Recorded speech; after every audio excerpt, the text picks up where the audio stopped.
Blah blah blah. Hey there friends and welcome to another video. Today we have more Suicide Squad news from the second Q&A and some of it is actually huge. Also, this is my second time recording this because halfway through the last one, my PC crashed, so I get to record this a second time. Real quick before the video does start, we are literally only 95 subs away from 5,000 and I made a goal to reach 5,000 before the new Suicide Squad game releases. And it seems like we're gonna get it. But if you haven't already subscribed and you do enjoy this video and want to see more like it, subscribe. And if you are already subscribed, maybe share the video to someone who you think might enjoy it. Anyways, let's go ahead and get started. Now, there was a lot in this Q&A and I was planning on including everything, but I'm going to keep it to only the new stuff and not stuff that we already know about. So first off, if you didn't know, the new Joker only has one leg. One of them is missing, so here someone asked, super curious what happened to Elseworld Joker's leg. And then they said, like all Jokers, our boy loves bombs, and as is the one of the Joker, he is not the most safety conscious when it comes to their detonation. So it sounds like he blew up his own leg. Next, and this is genuinely going to be one of the most important things in this video, and probably one of the most important for the game. How does the Battle Pass work? So they said, we received a lot of questions about the Battle Pass and there's a lot to cover, so I'll try to break it down. The Battle Pass in Suicide Squad Kill the Justice League will be cosmetics only, have both a premium and free track, and a new Battle Pass will be released with each season. We already knew that. The first Battle Pass will be released with the launch of Season 1 a few weeks after the game's initial release. There will be 75 tiers to complete in Season 1's Battle Pass, and included within will be outfits, emotes, banners, swatches, and some premium currency. This can be used to purchase cosmetic items in the store, or go towards purchasing future premium Battle Passes. We're also happy to announce that you will be able to go back and play previous Battle Passes after a season ends. We believe that our team has created some of the best looking cosmetic items ever, and we want those to be available for our players to enjoy without fear that they'll miss out on anything. That is absolutely amazing. In the previous Q&A, I had kind of thought that this might be a possibility because they did confirm that you will be able to play these episodes after the season's end. So I wasn't sure if they would do the same thing with the Battle Passes, but I was wondering, to have this confirmed is amazing because one of the biggest issues with games with Battle Passes is the fear of missing out thing, where people are basically forced to buy it because if they don't, then they never get another chance to.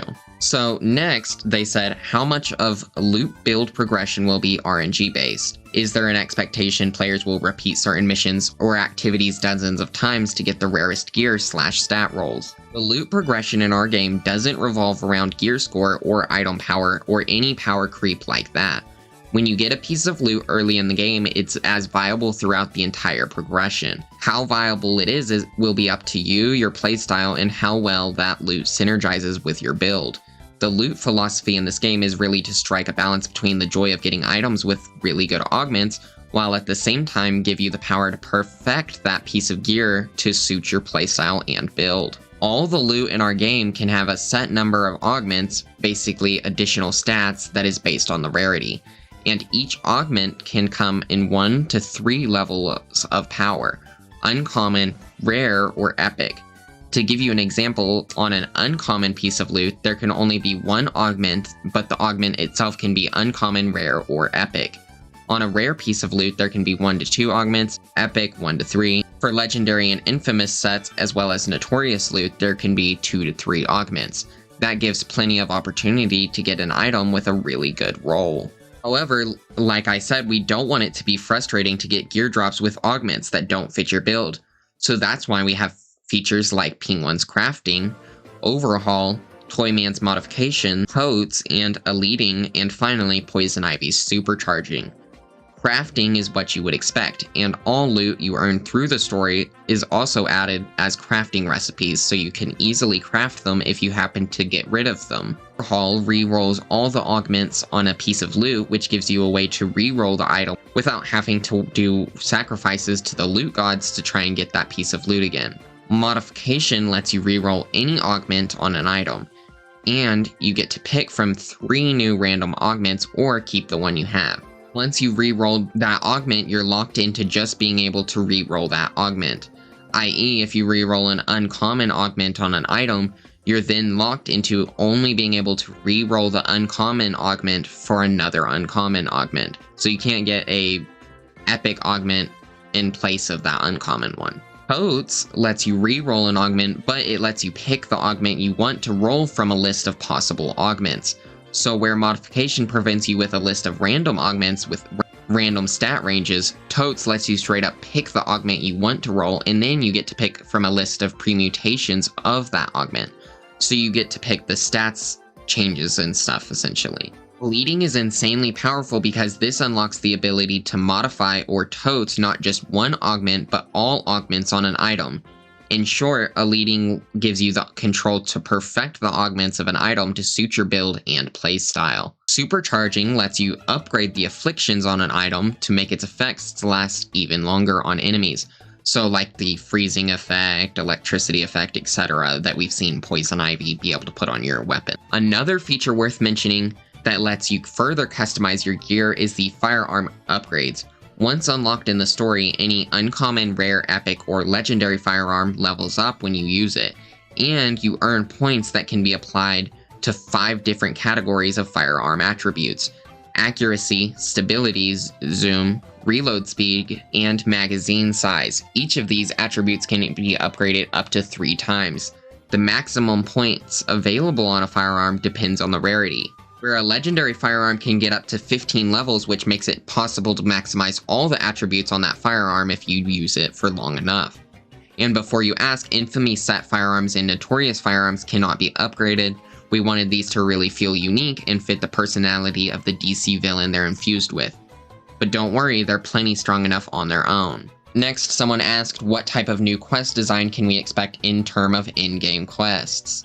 Ask and you shall receive. We decided early on that we wanted to lean on the differences between our characters as well as our wide range of crazy build permutations to provide the most variety in the game. Alongside our somewhat frantic combat, there is definitely something we think you'll like at launch in the Finite Crisis endgame. The builds you can find in Construct will essentially fundamentally change the way you play the game. Our game is pretty full on chaos and mayhem for the poor squad members, but then again, they sort of thrive on that and frequently are the instigators of said chaos. That said, the goal with our mission types in the game was to allow for each character's traversal mechanics and playstyles to really shine, and for the crazy build permutations we have to really stand out. For example, one way our mission types interplay with player builds is the Ivy's Garden Party missions, where there's a set affliction active. That means you can use Poison Ivy's plants to trigger affliction bursts that affect all enemies hit, giving you a free affliction in that mission. You can adapt your build around that and pick 2 different afflictions or gear that takes advantage of the afflictions Poison Ivy's plants can activate. Another example is the Skull Ship Jammin' missions, when there's a bonus criteria that increases how fast you can charge the beacon, and those criteria lean into critical hit kills or shield harvests, suicide strike kills. When it comes to post-launch, we don't want to spoil too much of what we're adding, but each episode introduces a whole new in-game chase themed around a different DC villain, which will be even bigger and better than the Finite Crisis in-game that you'll be playing at launch. Each episode will have 3 full tiers of Infamy sets, a whole slew of Notorious items, and legendary items that all revolve around the theme of the episode and the Infamy set villain of that episode. Each episode's Infamy set villain brings along plenty of Notorious villains that fit the theme, so keep an eye out for those. And while I did say we don't want to spoil too much, we can say at least that in our first episode we are adding 6 incursion missions, 6 stronghold missions, and new killing time themes and encounters. And finally, a whole new mayhem mission that culminates in a unique boss fight. So, we do know that in Season 1 there are the two episodes seem to be Two-Face and Scarecrow themed, with weapons based on both Scarecrow and Two-Face, but it also seems like maybe Mad Hatter has a weapon here, so don't know what's going on there. This person asked, will there be a way to replay the campaign? And we obviously already know that that's an option, but they went into further detail here. Yes, absolutely, you can replay the whole story or just jump back and replay your favorite mission. Maybe you want to replay the story as Joker, or maybe you want to fight the Flash over and over as different squad members. These options are available to you always. These options are all available to you. If you want a tougher New Game Plus type challenge, then we have our Metropolis Invasion levels. When you start the game, you have the standard easy, medium, and hard difficulties, but once the main story has been completed, we unlock 5 additional difficulty levels over and above hard. You have to complete missions while playing on an invasion level to unlock the next higher level. This means you can replay the whole story and increase the challenge as you go if you are good enough to survive. Another little sneak peek into how this will work is that these invasion levels not only increase the difficulty of the game, also the rewards on whatever parts of the story you are playing, and there might be some unique legendary items and master versions of familiar items when you play on these higher invasion levels. Clans seem to be an interesting part of the game that promotes both teamwork and competitiveness. Could you guys go more in depth as to how they work and the benefits from being in a clan? We wanted to have clans in the game to promote a bigger feeling of being in a squad even when you aren't directly playing with others. And we wanted you to get rewards from engaging with your clan so you feel like you're progressing as the clan as a thing together. At the same time, just like the Suicide Squad themselves, we wanted to maintain that inter-squad competitiveness. Each clan has its own leaderboards, which is just for the clan members. Whenever you beat a clan member's score, you get to send them a rival taunt, which has been a highlight of playtesting within the design team. There is an interplay between clans and social squad. If you are part of a clan, your squad, bots, gets filled with members of your clan. Not only do I get the joy of sending the guys' rivals taunts, I get to beat them using their own characters to help me. The clan has both daily and weekly challenges, and completing these will earn clan XP, which in turn will rank up the clan. Each clan member also has an individual rank within the clan that increases with how active they are and how much they contribute to ranking up the clan. Increasing your clan's ranks will unlock rewards for the clan. These rewards benefit all members of the clan and range from cosmetics like unique clan banners to XP bonuses and resource bonuses. Your individual clan rank shows how much you have contributed to progress the clan. This comes with its own slew of rewards by the way of a weekly clan care package. The more you contribute, the better the rewards will be, and they can get pretty sweet. Make sure you keep an eye out for these clan challenges. You don't want other members to jump the gun and get ahead of you. Also, I would like to mention, I'm going to be having my own clan, and I would like all of you to join the clan. I also have a Discord if you want to join that in the description below, and when the game releases, I'll be playing with all of you and letting you join the clan. Also, I don't know what, I'm assuming you can name the clans, so what do we name the clan that we're going to do? I don't know. Someone then asked, can your friend join midway through your playthrough? Yes, if your matchmaking setting is open to friends, then game will allow them to drop in and drop out throughout most of the story and beyond. There are a few exceptions to this rule, but the player trying to join will be held in a queue and will enter the game at the next available opportunity. And if you are playing in a private session, you can always send a squad invite to a friend if you want them to join your squad right away.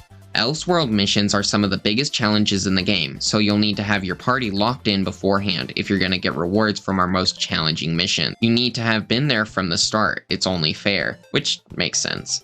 Although I do hope that if there's some sort of issues that you'll be able to rejoin if you get an internet issue or something.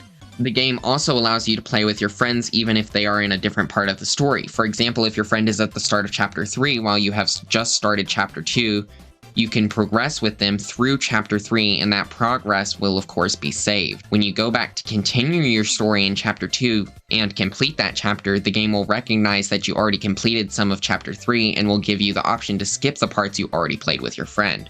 Absolutely great options there. Then someone asked, how will online matchmaking work?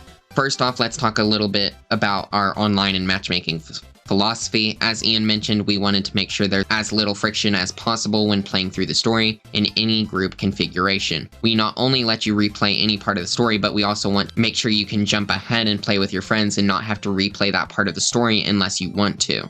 Our online and matchmaking philosophy is very similar. We want to give you all as many options and as much freedom as possible to play the game the way you want it. All our content is playable solo or with friends, and for those console players out that just want to play the game solo, you won't even need a PlayStation Plus or Xbox Game Pass membership to do so. At launch, our game has 3 different matchmaking options: private, open to friends, and public. Private games are invite only. If you want to play solo or have more control over who can join your squad, this one is for you. The only players that can join you here are the ones you decide to invite. When you play solo and not on a server, the game is paused while you're in menus. Open to Friends is an online session where anyone on your friends list can join your squad without first receiving an invite. Public is an online session where you matchmake into a squad with other players who are at or slightly below your current story progress. Another thing we're excited to talk about here is that once you've completed the story and are in in-game, we are introducing matchmaking themes for public games, so you can more easily find players who want to play similar content that also includes unlocking additional mastery bracket themes. So when you've reached a certain mastery level, you unlock a new theme that you can use in matchmaking to find other players who want to play in-game at the same level as you. Seems pretty awesome. Someone also asked, can you guys start posting more pictures and or concepts for the Justice League? And then they showed a concept of Green Lantern. And this looks like to be the Green Lantern construct with John Stewart inside of the construct in the center. So this looks like what the boss fight kind of would be. It looks like originally it would have been less green, which I'm glad they made it fully green. Someone asked, what are your guys' plans on the release schedule of episodes? And then they showed off the roadmap. But they also said seasons are a big infusion of new content, and there are 4 coming in the first year, each lasting about 3 months, which is what we kind of expected. Each season will be themed around the free playable character introduced in it, like Season 1 launching shortly after the release of the game. Each season will also include an entirely new Elseworld, starting with a Joker theme in Season 1. Seasons are also divided into 2 episodes, each lasting around 6 weeks. Each of these episodes will include new gear, including an Infamy set themed around an iconic DC villain, new missions, and new boss fights, all for the low price of free. All episodes will be playable even after they have ended too, so you can always go back to get the notorious weapon you need to complete your build or chill in an alternate version of Metropolis. So if you pick up the game a year from now and you want to go and hang out in the Joker-themed Metropolis, you can do that. Will there be some items exclusive to the shop, and will some outfits be available to unlock through gameplay? That is a great question. As with everything in our game, we really wanted to bring the DC Universe into all facets. And of course, this includes the cosmetics items we have in the game. These can be acquired in a number of ways. You caught a glimpse of Riddler AR challenges in Metropolis. These time traversal challenges will reward you with awesome outfits if completed quickly enough. Outfits will also be unlocked by progressing through the story, which can be worn at any time after being earned. And finally, there will be cosmetic items that can be earned in the Battle Pass or purchased in the store. As stated above, Battle Passes from previous seasons will be available to purchase and progress after their season has ended. Another thing I think is worth mentioning are the pins, trinkets, and dolls. The short descriptions that we wrote for them are all in squad voice, so you get things like King Shark talking about a great white shark doll that sounds a little something like this. I do not believe he is in fact a shark. Is there any way that we could get even more customization when it comes to the UI? As of now, it seems you can toggle elements of the UI, but being able to move and scale elements of the UI would be nice. They said during development we've done pretty extensive user testing on the game and added many of our UI customization options as a direct result. For launch, you can control visibility of these things: HUD, minimap aiming reticle, larger persistent center dot, enemy health bars, enemy health bar prompts, damage numbers, player markers, player names, incoming damage indicators, dynamic tutorials, combat flare challenges, full screen effects, health, shield effect, and from episode 1 and onwards, we'll be adding more nuanced control over health and shield bars, XP bar, mission objectives, D-pad input prompts, traversal attacks, suicide strike, and squad ultimate abilities, HUD input prompts, traversal bars. Our hope is that you all help us develop this further during live, so we're looking forward to your feedback and input and how to improve these options even further. So essentially, they're going to be improving this as the game goes on. There are supposed to be 2 episodes per season, but what is an episode supposed to be exactly from a design standpoint? Will some episodes be different in concept than others? I'll answer that one. Each episode will definitely be different from the last. They are in fact unique even from within the same season. Seasons themselves are defined by our huge content drops, which will feature new unlockable playable characters, new Elseworlds, and a new battle pass. Each season, the squad gain access to one of Brainiac's previously conquered Elseworlds to take the fight to him. So players will gain access to not only a new squad member to add to their roster, but a whole new Elseworld to explore and cause mayhem in. Our battle pass, which features cosmetics only runs across the entire season, so over 2 entire episodes, which means players have even more time to earn cosmetics across the free track. And for those who really want to lean into customizing their unique version of the squad, there's the paid track. Each season is made up of 2 distinct episodes. Each episode features new unique infamy sets, notorious items, and legendary items, gameplay modifiers, and mutators, new missions across Metropolis and New Elseworld, which will include new incursion missions, a mayhem mission, and a new boss encounter. Though that's not all, Brainiac is not known as 12th level intellect for nothing, and won't sit idly by as you defeat his forces over and over and over. Each episode, Brainiac is continuously probing the squad's defenses and trying to devise new ways to succeed in his invasion of Metropolis, shaking up your builds and the way you play the game by introducing a number of changes to his forces to make them stronger. But there's also some unintended side effects that are worth keeping an eye out for. Brainiac's changes will impact enemies and even certain weapon types and gear. To counter these changes, the squad gets new toys to play with in the shape of gear sets, notorious items, and villain synergies. This is just one way that by having an episodic cadence within a season, we can keep the squad and players on their toes by offering an ever-changing and evolving experience. They then ended off the Q&A and stuff, so that is going to be it for the Q&A and this video. If you did enjoy this video, please do leave a like and subscribe, and I will see you guys all next time.